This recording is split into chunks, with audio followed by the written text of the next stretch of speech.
produced by an inflationary expansion of credit.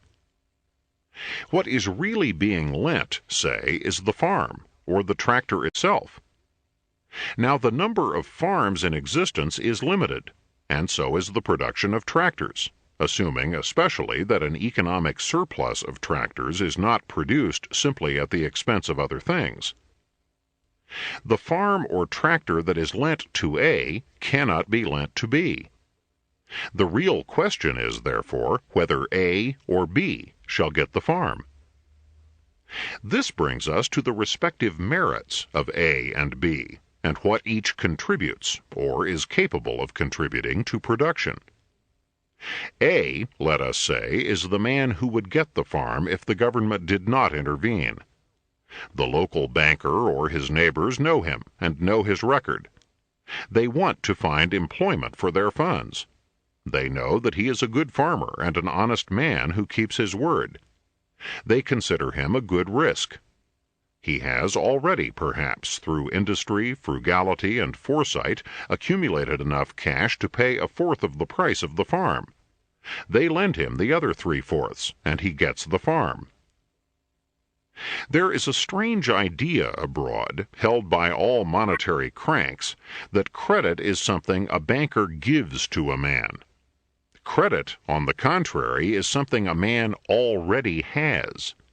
He has it, perhaps, because he already has marketable assets of a greater cash value than the loan for which he is asking. Or he has it because his character and past record have earned it. He brings it into the bank with him. That is why the banker makes him the loan. The banker is not giving something for nothing. He feels assured of repayment. He is merely exchanging a more liquid form of asset or credit for a less liquid form. Sometimes he makes a mistake, and then it is not only the banker who suffers, but the whole community. For values which were supposed to be produced by the lender are not produced, and resources are wasted. Now it is to A, let us say, who has credit, that the banker would make his loan. But the government goes into the lending business in a charitable frame of mind, because, as we say, it is worried about B. B cannot get a mortgage or other loans from private lenders, because he does not have credit with them. He has no savings. He has no impressive record as a good farmer. He is, perhaps at the moment, on relief.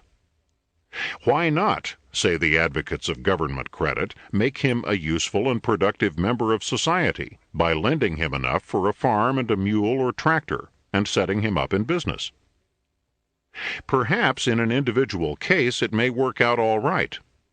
But it is obvious that in general the people selected by these government standards will be poorer risks than the people selected by private standards.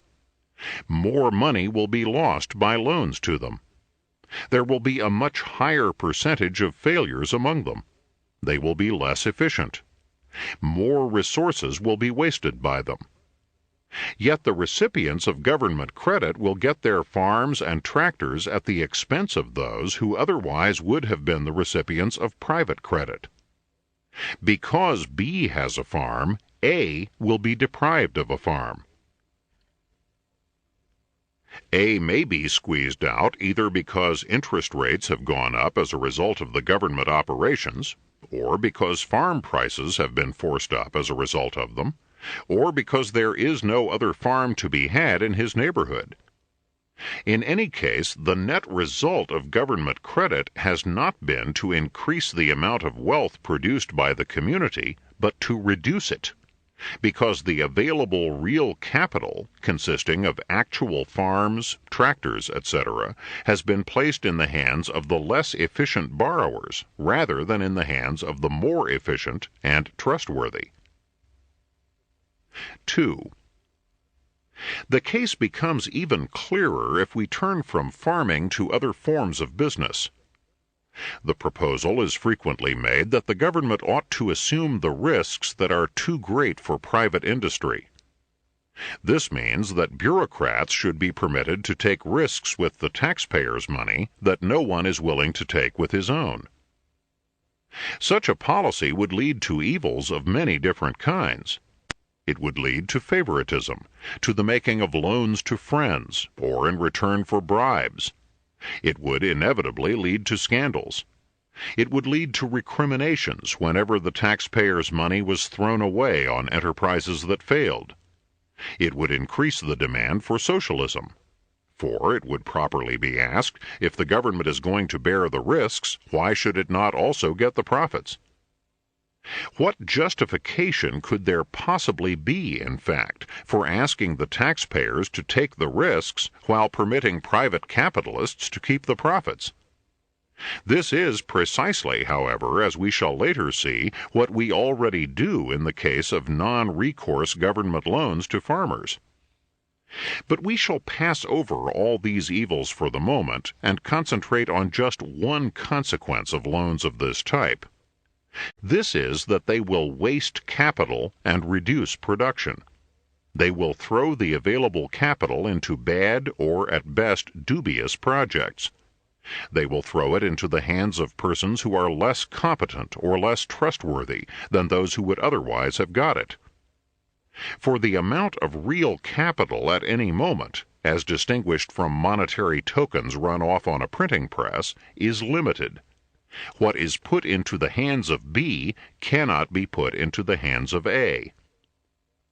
People want to invest their own capital, but they are cautious. They want to get it back. Most lenders, therefore, investigate any proposal carefully before they risk their own money in it. They weigh the prospect of profits against the chances of loss. They may sometimes make mistakes. But for several reasons they are likely to make fewer mistakes than government lenders. In the first place, the money is either their own or has been voluntarily entrusted to them. In the case of government lending, the money is that of other people, and it has been taken from them, regardless of their personal wish, in taxes. The private money will be invested only where repayment with interest or profit is definitely expected. This is a sign that the persons to whom the money has been lent will be expected to produce things for the market that people actually want. The government money, on the other hand, is likely to be lent for some vague general purpose, like creating employment.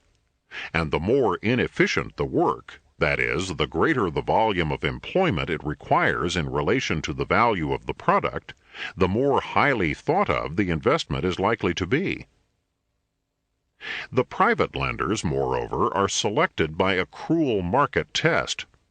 If they make bad mistakes, they lose their money and have no more money to lend. It is only if they have been successful in the past that they have more money to lend in the future. Thus, private lenders, except the relatively small proportion that have got their funds through inheritance, are rigidly selected by a process of survival of the fittest. The government lenders, on the other hand, are either those who have passed civil service examinations and know how to answer hypothetical questions hypothetically, or they are those who can give the most plausible reasons for making loans and the most plausible explanations of why it wasn't their fault that the loans failed. But the net result remains. Private loans will utilize existing resources and capital far better than government loans. Government loans will waste far more capital and resources than private loans. Government loans, in short, as compared with private loans, will reduce production, not increase it. The proposal for government loans to private individuals or projects, in brief, sees B and forgets A.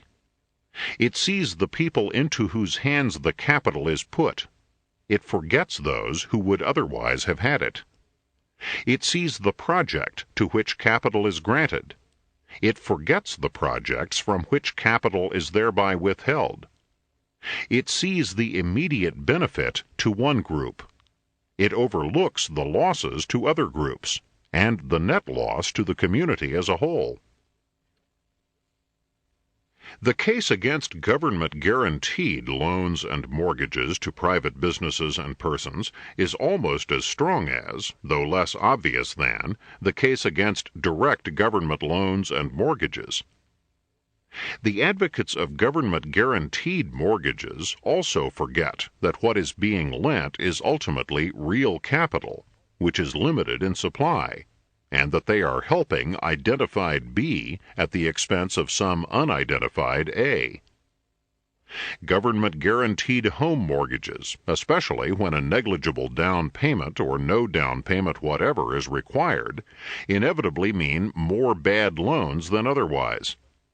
They force the general taxpayer to subsidize the bad risks and to defray the losses. They encourage people to buy houses that they cannot really afford. They tend eventually to bring about an oversupply of houses as compared with other things. They temporarily overstimulate building, raise the cost of building for everybody, including the buyers of the homes with the guaranteed mortgages, and may mislead the building industry into an eventually costly overexpansion. In brief, in the long run, they do not increase overall national production, but encourage malinvestment. 3. We remarked at the beginning of this chapter that government aid to business is sometimes as much to be feared as government hostility. This applies as much to government subsidies as to government loans. The government never lends or gives anything to business that it does not take away from business. One often hears new dealers and other statists boast about the way government bailed business out with the Reconstruction Finance Corporation, the Home Owners Loan Corporation, and other government agencies in 1932 and later. But the government can give no financial help to business that it does not first or finally take from business. The government's funds all come from taxes. Even the much vaunted government credit rests on the assumption that its loans will ultimately be repaid out of the proceeds of taxes. When the government makes loans or subsidies to business, what it does is to tax successful private business in order to support unsuccessful private business. Under certain emergency circumstances, there may be a plausible argument for this, the merits of which we need not examine here. But in the long run, it does not sound like a paying proposition from the standpoint of the country as a whole, and experience has shown that it isn't. Chapter 7. The Curse of Machinery. Among the most viable of all economic delusions is the belief that machines on net balance create unemployment. Destroyed 1,000 times, it has risen 1,000 times out of its own ashes, as hardy and vigorous as ever. Whenever there is long-continued mass unemployment, machines get the blame anew.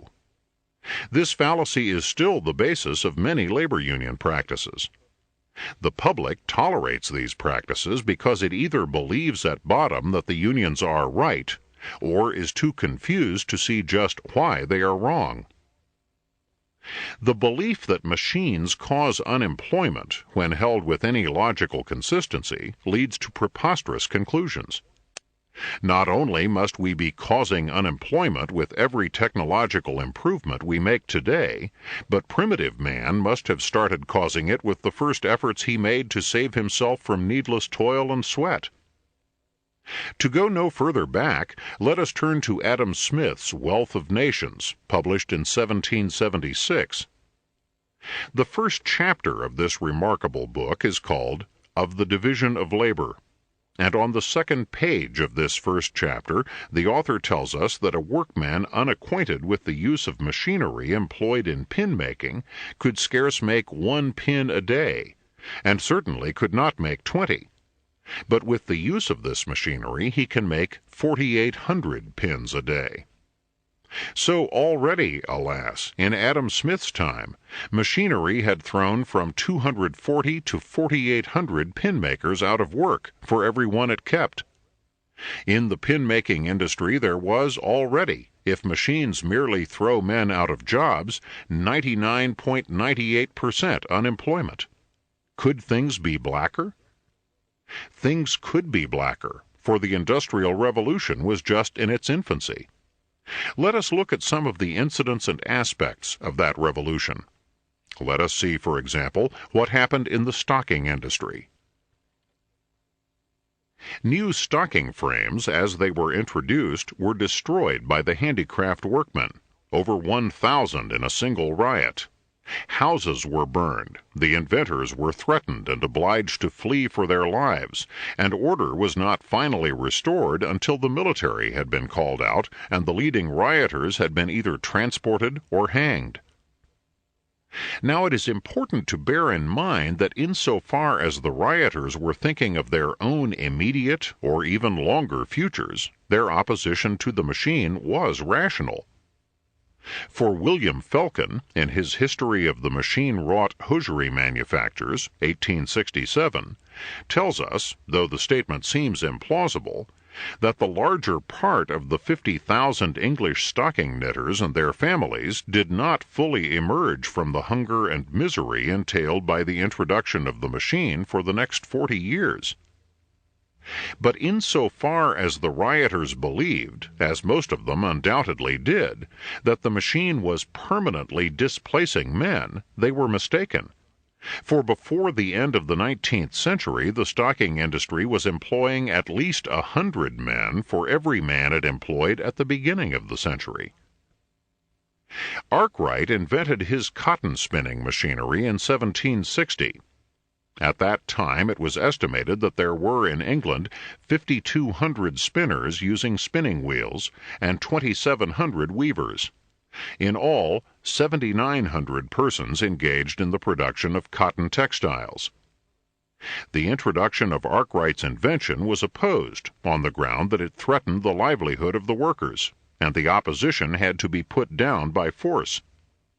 Yet in 1787, 27 years after the invention appeared, a parliamentary inquiry showed that the number of persons actually engaged in the spinning and weaving of cotton had risen from 7,900 to 320,000, an increase of 4,400%. If the reader will consult such a book as Recent Economic Changes by David A. Wells, published in 1889, he will find passages that, except for the dates and absolute amounts involved, might have been written by our technophobes of today. Let me quote a few. During the 10 years from 1870 to 1880 inclusive, the British mercantile marine increased its movement, in the matter of foreign entries and clearances alone, to the extent of 22 million tons. Yet the number of men who were employed in effecting this great movement had decreased in 1880, as compared with 1870, to the extent of about 3,000, 2,990 exactly. What did it? The introduction of steam hoisting machines and grain elevators upon the wharves and docks, the employment of steam power, etc. In 1873, Bessemer steel in England, where its price had not been enhanced by protective duties, commanded $80 per ton. In 1886, it was profitably manufactured and sold in the same country for less than $20 per ton. Within the same time, the annual production capacity of a Bessemer converter has been increased fourfold, with no increase, but rather a diminution of the involved labor. The power capacity already being exerted by the steam engines of the world in existence and working in the year 1887 has been estimated by the Bureau of Statistics at Berlin as equivalent to that of 200 million horses, representing approximately 1 billion men, or at least 3 times the working population of the earth.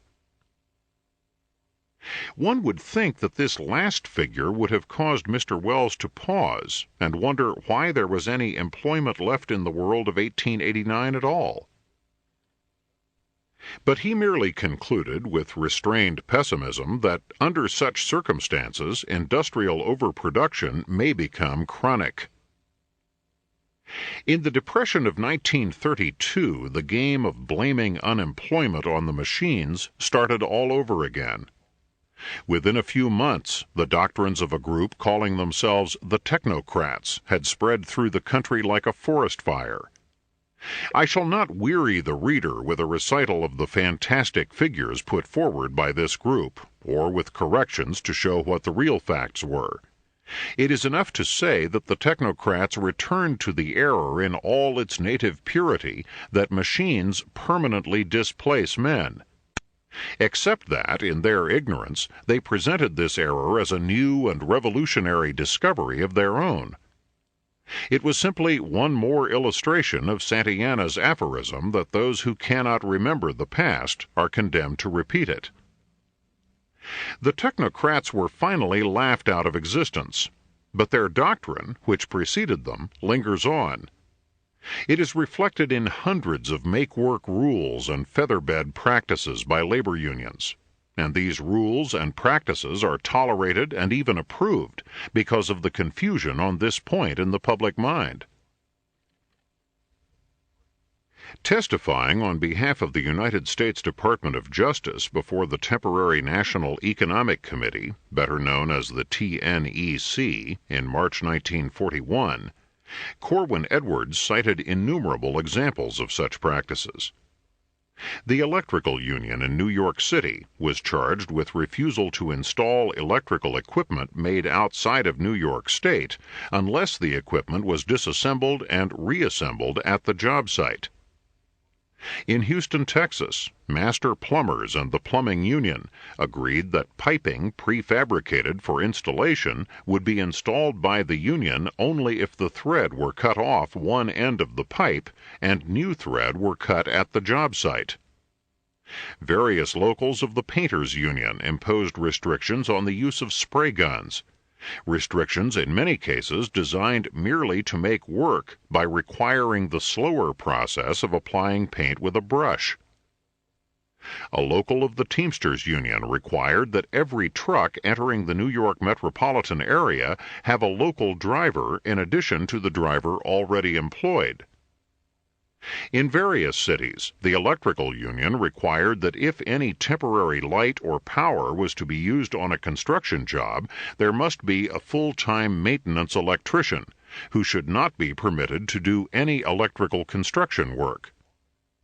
This rule, according to Mr. Edwards, often involves the hiring of a man who spends his day reading or playing solitaire and does nothing except throw a switch at the beginning and end of the day. One could go on to cite such make-work practices in many other fields. In the railroad industry, the unions insist that firemen be employed on types of locomotives that do not need them.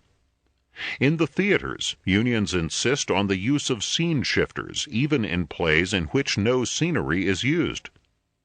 The musicians' union required so-called stand-in musicians or even whole orchestras to be employed in many cases where only phonograph records were needed. By 1961, there was no sign that the fallacy had died. Not only union leaders but government officials talked solemnly of automation as a major cause of unemployment. Automation was discussed as if it were something entirely new in the world. It was, in fact, merely a new name for continued technological advance and further progress in labor-saving equipment. 2. But the opposition to labor-saving machinery, even today, is not confined to economic illiterates. As late as 1970, a book appeared by a writer so highly regarded that he has since received the Nobel Prize in Economics. His book opposed the introduction of labor-saving machines in the underdeveloped countries on the ground that they decrease the demand for labor. The logical conclusion from this would be that the way to maximize jobs is to make all labor as inefficient and unproductive as possible.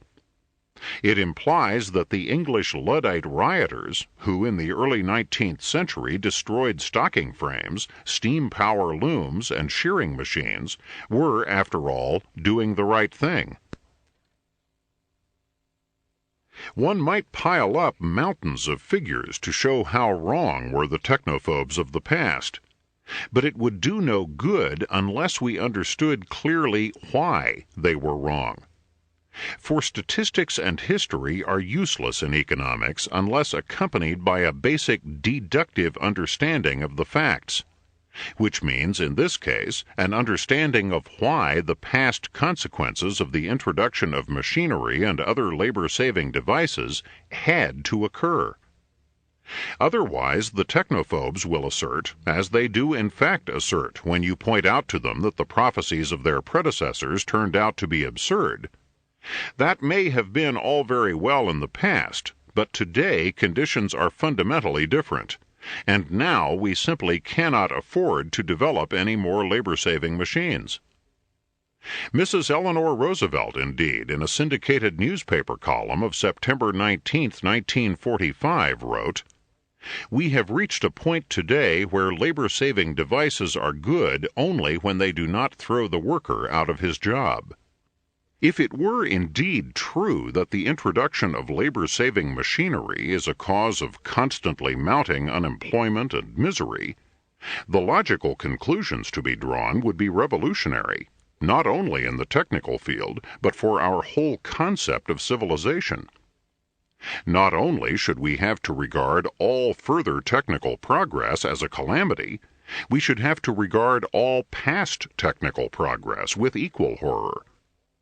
Every day, each of us in his own activity is engaged in trying to reduce the effort it requires to accomplish a given result. Each of us is trying to save his own labor, to economize the means required to achieve his ends. Every employer, small as well as large, seeks constantly to gain his results more economically and efficiently, that is, by saving labor. Every intelligent workman tries to cut down the effort necessary to accomplish his assigned job. The most ambitious of us try tirelessly to increase the results we can achieve in a given number of hours. The technophobes, if they were logical and consistent, would have to dismiss all this progress and ingenuity as not only useless, but vicious. Why should freight be carried from Chicago to New York by railroad when we could employ enormously more men, for example, to carry it all on their backs? Theories as false as this are never held with logical consistency, but they do great harm because they are held at all. Let us, therefore, try to see exactly what happens when technical improvements and labor-saving machinery are introduced. The details will vary in each instance, depending upon the particular conditions that prevail in a given industry or period. But we shall assume an example that involves the main possibilities. Suppose a clothing manufacturer learns of a machine that will make men's and women's overcoats for half as much labor as previously. He installs the machines and drops half his labor force. This looks at first glance like a clear loss of employment, but the machine itself required labor to make it. So here, as one offset, are jobs that would not otherwise have existed. The manufacturer, however, would have adopted the machine only if it had either made better suits for half as much labor, or had made the same kind of suits at a smaller cost. If we assume the latter, we cannot assume that the amount of labor to make the machines was as great in terms of payrolls as the amount of labor that the clothing manufacturer hopes to save in the long run by adopting the machine. Otherwise, there would have been no economy, and he would not have adopted it. So there is still a net loss of employment to be accounted for. But we should at least keep in mind the real possibility that even the first effect of the introduction of labor-saving machinery may be to increase employment on net balance.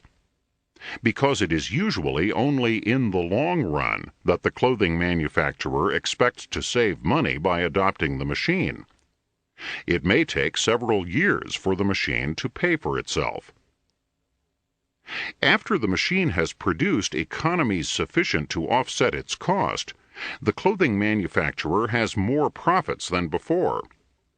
We shall assume that he merely sells his coats for the same price as his competitors and makes no effort to undersell them. At this point, it may seem, labor has suffered a net loss of employment, while it is only the manufacturer, the capitalist, who has gained.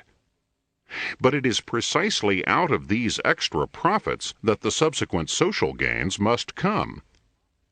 The manufacturer must use these extra profits in at least one of three ways, and possibly he will use part of them in all three. 1. He will use the extra profits to expand his operations by buying more machines to make more coats. Or 2. He will invest the extra profits in some other industry. Or 3. He will spend the extra profits on increasing his own consumption. Whichever of these three courses he takes, he will increase employment. In other words, the manufacturer, as a result of his economies, has profits that he did not have before. Every dollar of the amount he has saved in direct wages to former coat makers, he now has to pay out in indirect wages to the makers of the new machine, or to the workers in another capital-using industry, or to the makers of a new house or car for himself, or for jewelry and furs for his wife. In any case, unless he is a pointless hoarder, he gives indirectly as many jobs as he ceased to give directly. But the matter does not and cannot rest at this stage. If this enterprising manufacturer effects great economies as compared with his competitors, either he will begin to expand his operations at their expense, or they will start buying the machines too. Again, more work will be given to the makers of the machines. But competition and production will then also begin to force down the price of overcoats. There will no longer be as great profits for those who adopt the new machines. The rate of profit of the manufacturers using the new machine will begin to drop, while the manufacturers who have still not adopted the machine may now make no profit at all. The savings, in other words, will begin to be passed along to the buyers of overcoats, to the consumers. But as overcoats are now cheaper, more people will buy them. This means that though it takes fewer people to make the same number of overcoats as before, more overcoats are now being made than before. If the demand for overcoats is what economists call elastic, that is, if a fall in the price of overcoats causes a larger total amount of money to be spent on overcoats than previously, then more people may be employed even in making overcoats than before the new labor-saving machine was introduced. We have already seen how this actually happened historically with stockings and other textiles. But the new employment does not depend on the elasticity of demand for the particular product involved. Suppose that, though the price of overcoats was almost cut in half, from a former price, say, of $150 to a new price of $100, not a single additional coat was sold. The result would be that while consumers were as well provided with new overcoats as before, each buyer would now have $50 left over that he would not have had left over before. He will therefore spend this $50 for something else, and so provide increased employment in other lines.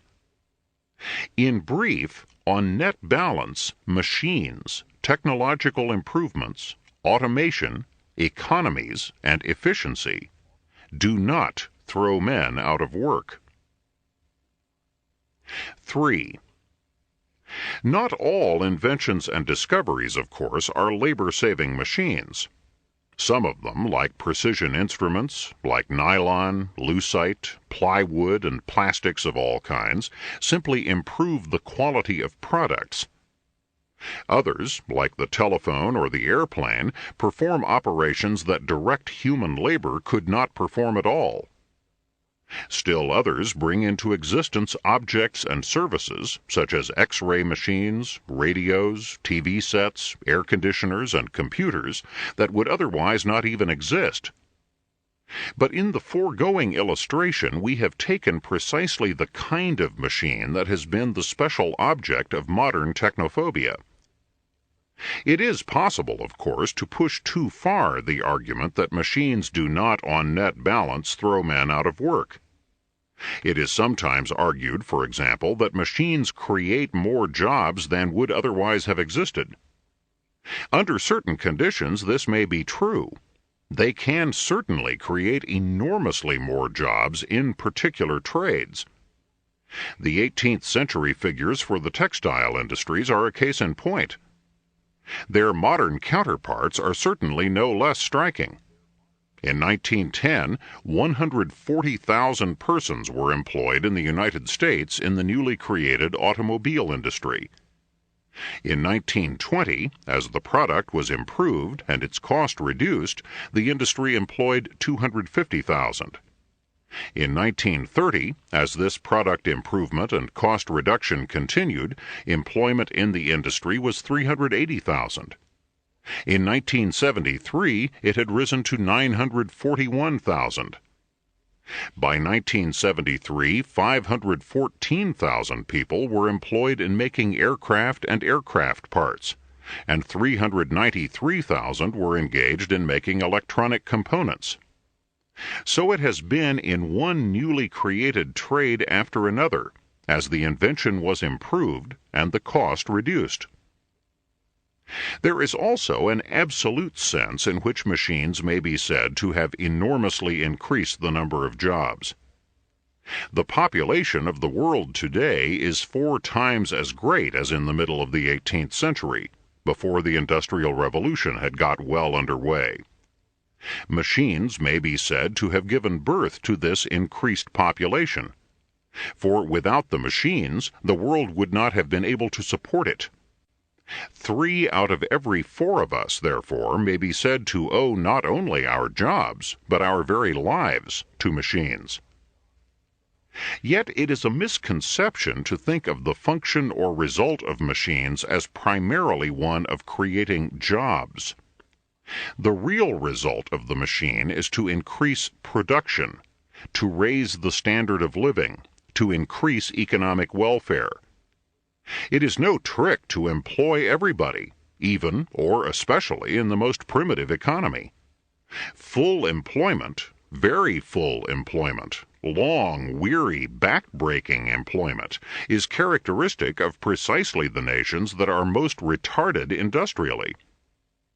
Where full employment already exists, new machines, inventions, and discoveries cannot, until there has been time for an increase in population, bring more employment. They are likely to bring more unemployment. But this time I am speaking of voluntary and not involuntary unemployment, because people can now afford to work fewer hours, while children and the overaged no longer need to work. What machines do, to repeat, is to bring an increase in production and an increase in the standard of living. They may do this in either of 2 ways. They do it by making goods cheaper for consumers, as in our illustration of the overcoats, or they do it by increasing wages because they increase the productivity of the workers. In other words, they either increase money wages, or by reducing prices, they increase the goods and services that the same money wages will buy. Sometimes they do both. What actually happens will depend in large part upon the monetary policy pursued in a country. But in any case, machines, inventions, and discoveries increase real wages. 4. A warning is necessary before we leave this subject. It was precisely the great merit of the classical economists that they looked for secondary consequences, that they were concerned with the effects of a given economic policy or development in the long run and on the whole community. But it was also their defect that in taking the long view and the broad view, they sometimes neglected to take also the short view and the narrow view. They were too often inclined to minimize or to forget altogether the immediate effects of developments on special groups. We have seen, for example, that many of the English stocking knitters suffered real tragedies as a result of the introduction of the new stocking frames, one of the earliest inventions of the Industrial Revolution. But such facts and their modern counterparts have led some writers to the opposite extreme of looking only at the immediate effects on certain groups. Joe Smith is thrown out of a job by the introduction of some new machine. Keep your eye on Joe Smith, these writers insist. Never lose track of Joe Smith. But what they then proceed to do is to keep their eyes only on Joe Smith, and to forget Tom Jones, who has just got a new job in making the new machine, and Ted Brown, who has just got a job operating one, and Daisy Miller, who can now buy a coat for half what it used to cost her. And because they think only of Joe Smith, they end by advocating reactionary and nonsensical policies. Yes, we should keep at least one eye on Joe Smith. He has been thrown out of a job by the new machine. Perhaps he can soon get another job, even a better one. But perhaps also he has devoted many years of his life to acquiring and improving a special skill for which the market no longer has any use. He has lost this investment in himself, in his old skill, just as his former employer, perhaps, has lost his investment in old machines or processes suddenly rendered obsolete. He was a skilled workman and paid as a skilled workman. Now he has become overnight an unskilled workman again, and can hope for the present only for the wages of an unskilled workman, because the one skill he had is no longer needed. We cannot and must not forget Joe Smith. His is one of the personal tragedies that, as we shall see, are incident to nearly all industrial and economic progress.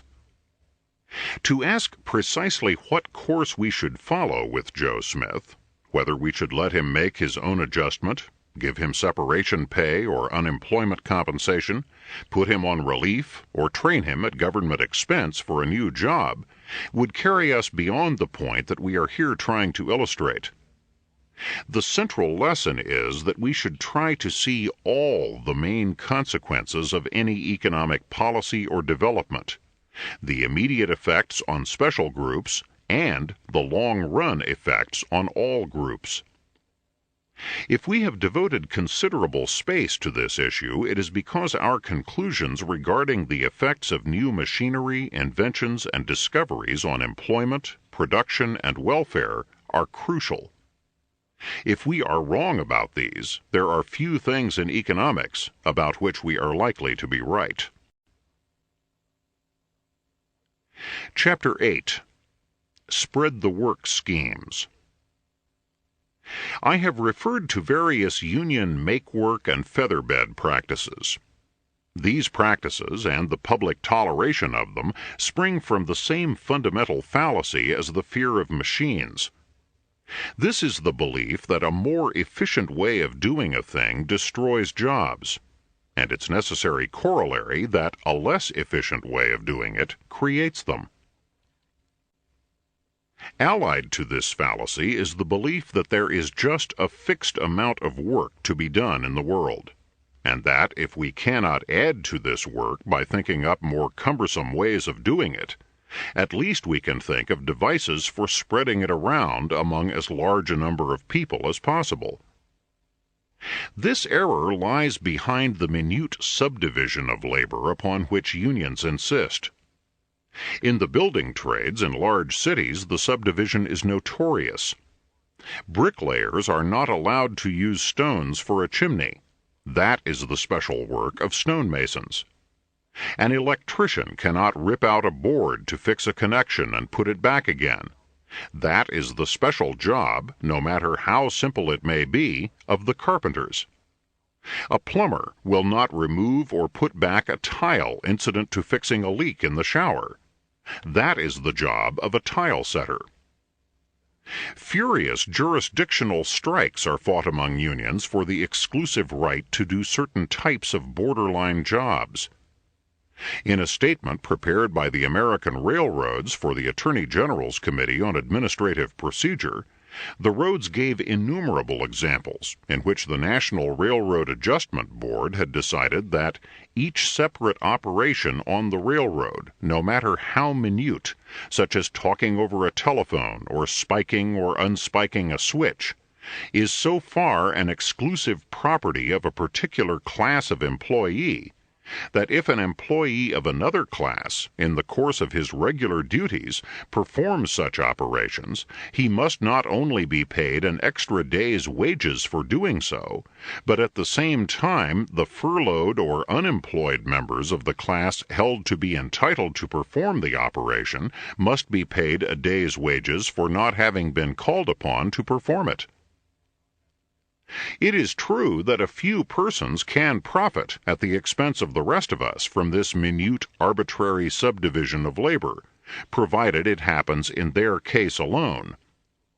But those who support it as a general practice fail to see that it always raises production costs, that it results on net balance in less work done and in fewer goods produced. The householder who is forced to employ 2 men to do the work of one has, it is true, given employment to one extra man, but he has just that much less money left over to spend on something that would employ somebody else. Because his bathroom leak has been repaired at double what it should have cost, he decides not to buy the new sweater he wanted. Labor is no better off because a day's employment of an unneeded tile setter has meant a day's disemployment of a sweater knitter or machine handler. The householder, however, is worse off. Instead of having a repaired shower and a sweater, he has the shower and no sweater. And if we count the sweater as part of the national wealth, the country is short one sweater. This symbolizes the net result of the effort to make extra work by arbitrary subdivision of labor. But there are other schemes for spreading the work, often put forward by union spokesmen and legislators. The most frequent of these is the proposal to shorten the working week, usually by law. The belief that it would spread the work and give more jobs was one of the main reasons behind the inclusion of the penalty overtime provision in the existing federal wage hour law.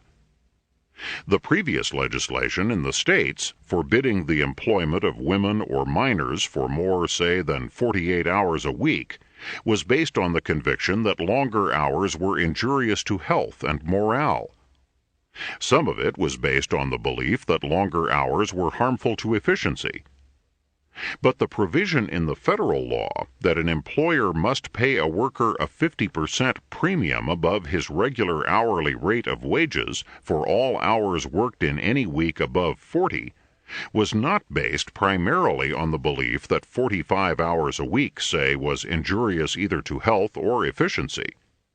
It was inserted partly in the hope of boosting the worker's weekly income, and partly in the hope that by discouraging the employer from taking on anyone regularly for more than 40 hours a week, it would force him to employ additional workers instead.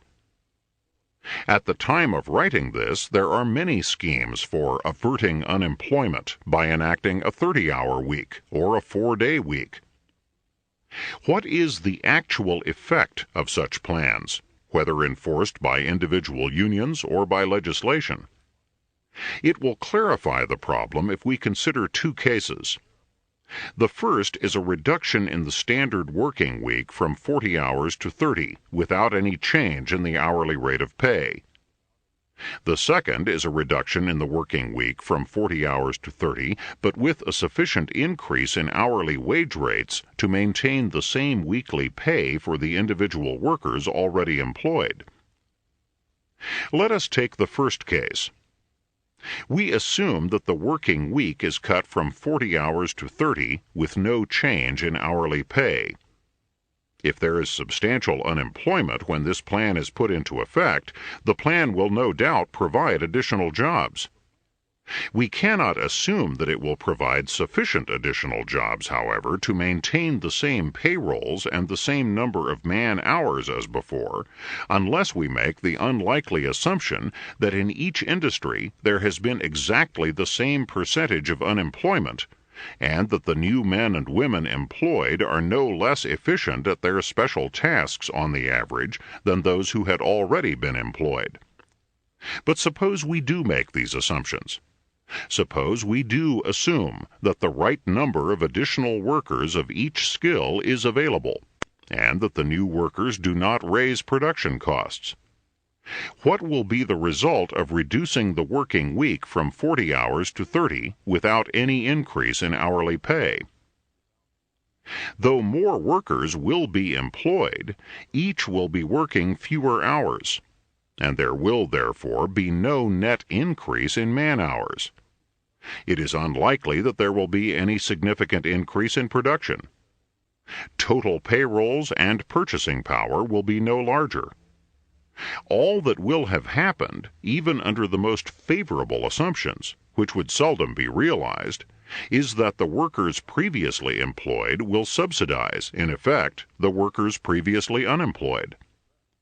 For in order that the new workers will individually receive 3/4 as many dollars a week as the old workers used to receive, the old workers will themselves now individually receive only 3/4 as many dollars a week as previously. It is true that the old workers will now work fewer hours, but this purchase of more leisure at a high price is presumably not a decision they have made for its own sake. It is a sacrifice made to provide others with jobs. The labor union leaders who demand shorter weeks to spread the work usually recognize this, and therefore they put the proposal forward in a form in which everyone is supposed to eat his cake and have it too. Reduce the working week from 40 hours to 30, they tell us, to provide more jobs, but compensate for the shorter week by increasing the hourly rate of pay by 33.33%. The workers employed, say, were previously getting an average of $226 a week for 40 hours work. In order that they may still get $226 for only 30 hours work, the hourly rate of pay must be advanced to an average of more than $7.53. What would be the consequences of such a plan? The first and most obvious consequence would be to raise costs of production. If we assume that the workers when previously employed for 40 hours were getting less than the level of production costs, prices, and profits made possible, then they could have got the hourly increase without reducing the length of the working week. They could, in other words, have worked the same number of hours and got their total weekly incomes increased by 1/3, instead of merely getting, as they are under the new 30-hour week, the same weekly income as before. But if under the 40-hour week the workers were already getting as high a wage as the level of production costs and prices made possible, and the very unemployment they are trying to cure may be a sign that they were already getting even more than this, then the increase in production costs as a result of the 33.33% increase in hourly wage rates will be much greater than the existing state of prices, production, and costs can stand. The result of the higher wage rate, therefore, will be a much greater unemployment than before. The least efficient firms will be thrown out of business, and the least efficient workers will be thrown out of jobs. Production will be reduced all around the circle. Higher production costs and scarcer supplies will tend to raise prices, so that workers can buy less with the same dollar wages. On the other hand, the increased unemployment will shrink demand and hence tend to lower prices. What ultimately happens to the prices of goods will depend upon what monetary policies are then followed.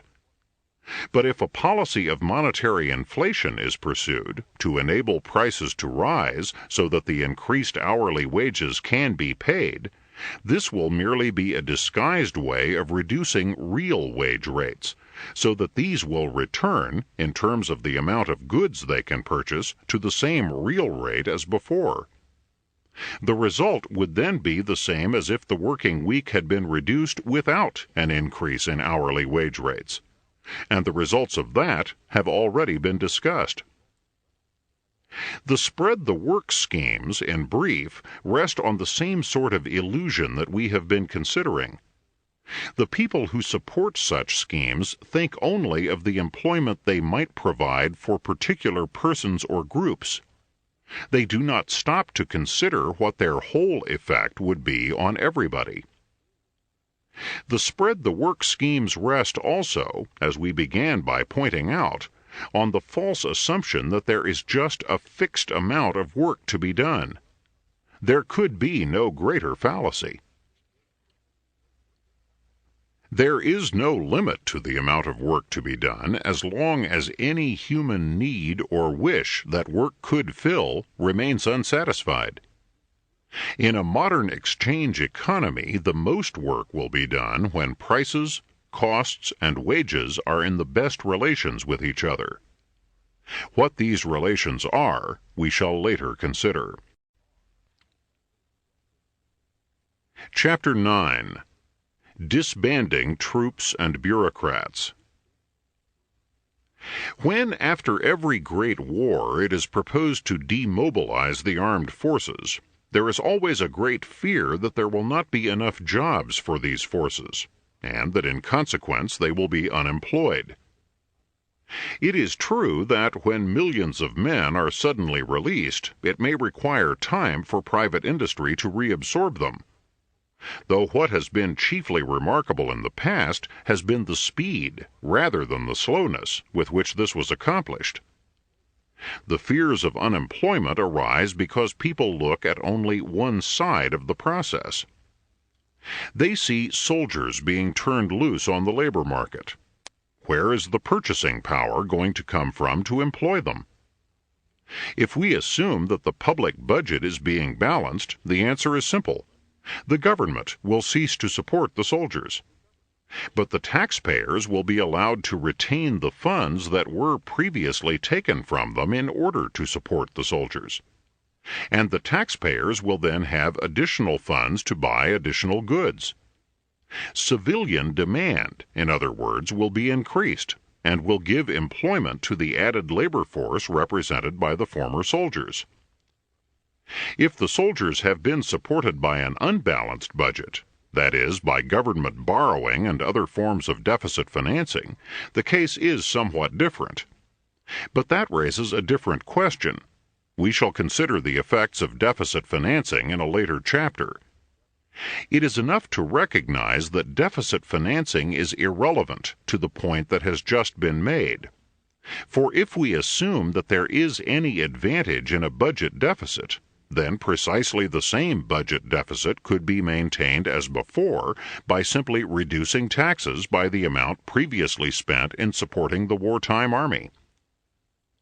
But the demobilization will not leave us economically just where we were before it started. The soldiers previously supported by civilians will not become merely civilians supported by other civilians. They will become self-supporting civilians. If we assume that the men who would otherwise have been retained in the armed forces are no longer needed for defense, then their retention would have been sheer waste. They would have been unproductive. The taxpayers, in return for supporting them, would have got nothing. But now the taxpayers turn over this part of their funds to them as fellow civilians in return for equivalent goods or services. Total national production, the wealth of everybody, is higher. 2. The same reasoning applies to civilian government officials whenever they are retained in excessive numbers and do not perform services for the community reasonably equivalent to the remuneration they receive. Yet whenever any effort is made to cut down the number of unnecessary office holders, the cry is certain to be raised that this action is deflationary. Would you remove the purchasing power from these officials? Would you injure the landlords and tradesmen who depend on that purchasing power? You are simply cutting down the national income and helping to bring about or intensify a depression. Once again, the fallacy comes from looking at the effects of this action only on the dismissed office holders themselves and on the particular tradesmen who depend upon them. Once again, it is forgotten that if these bureaucrats are not retained in office, the taxpayers will be permitted to keep the money that was formerly taken from them for the support of the bureaucrats. Once again, it is forgotten that the taxpayers' income and purchasing power go up by at least as much as the income and purchasing power of the former office holders go down. If the particular shopkeepers who formerly got the business of these bureaucrats lose trade, other shopkeepers elsewhere gain at least as much. Washington is less prosperous and can perhaps support fewer stores, but other towns can support more. Once again, however, the matter does not end there.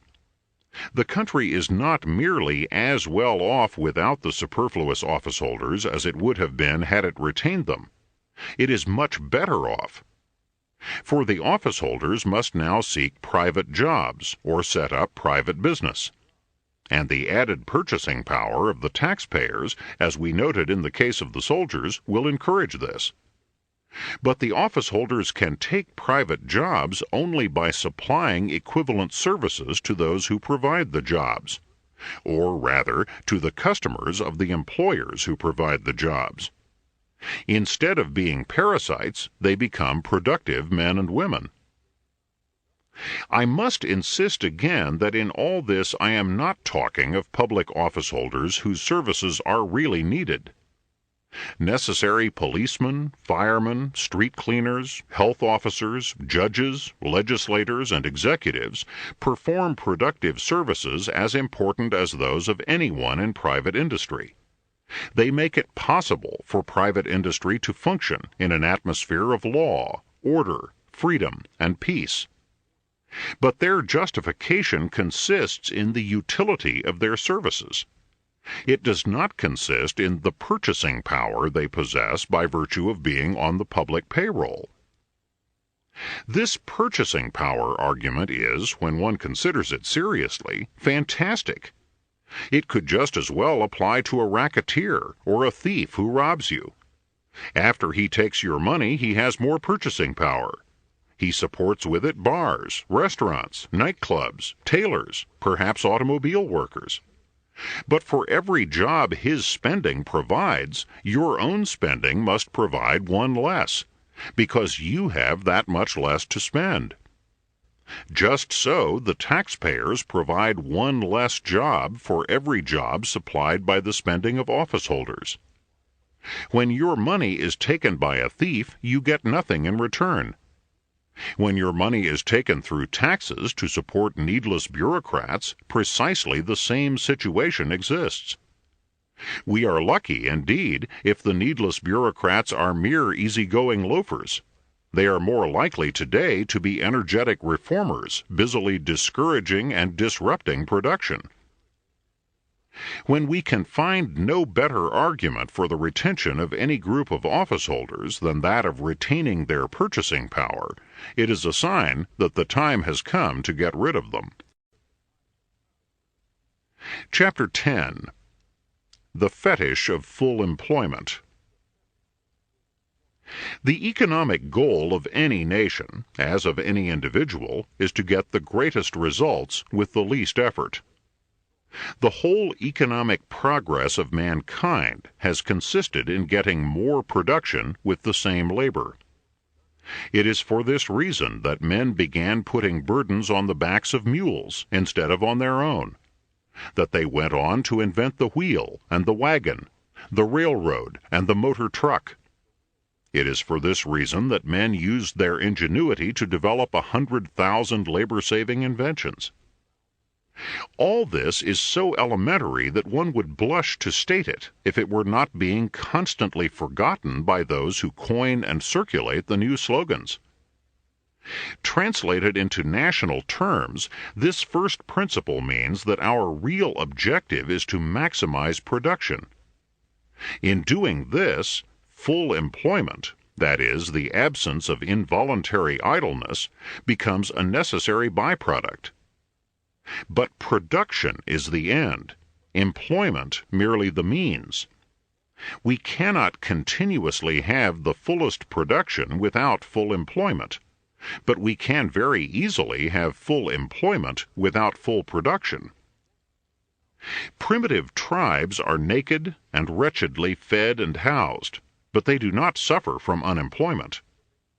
China and India are incomparably poorer than ourselves, but the main trouble from which they suffer is primitive production methods, which are both a cause and a consequence of a shortage of capital, and not unemployment. Nothing is easier to achieve than full employment, once it is divorced from the goal of full production and taken as an end in itself. Hitler provided full employment with a huge armament program. World War II provided full employment for every nation involved.